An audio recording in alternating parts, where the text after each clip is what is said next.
Oh, il y en a beaucoup. Je les aime toutes.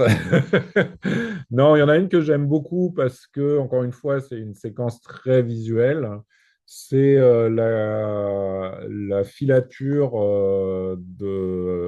enfin, quand Stéphanie suit la femme de chambre de son travail jusqu'à la banlieue où elle habite.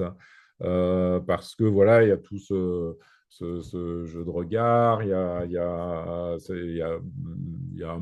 deux tout petits dialogues, mais qui sont très courts, enfin jusqu'à la longue scène de dialogue entre elles.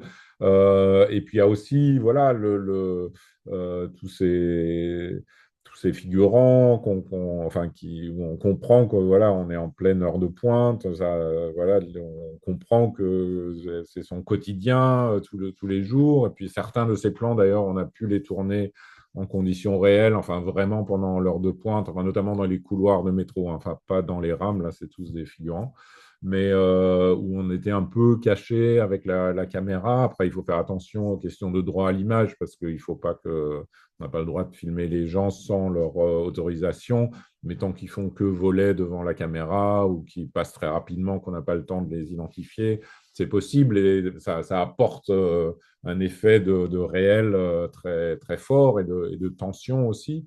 Et donc, c'est une scène voilà, où il y a cette tension parce qu'elle la suit. On se dit, bon, est-ce que Alicia va s'en rendre compte? Comment est-ce qu'elle va réagir?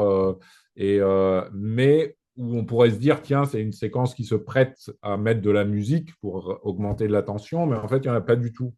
Parce qu'on se disait que c'était parce que tous les sons dans les métros, dans les couloirs, dans le métro, dans le RER, enfin, il y a tellement de couleurs différentes et de choses à travailler entre les portes qui se ferment, les annonces par haut-parleur. Enfin, il y a vraiment tout un travail sur le son qui est hyper intéressant là-dedans et qui apporte réellement quelque chose pour rendre la scène encore plus tendue.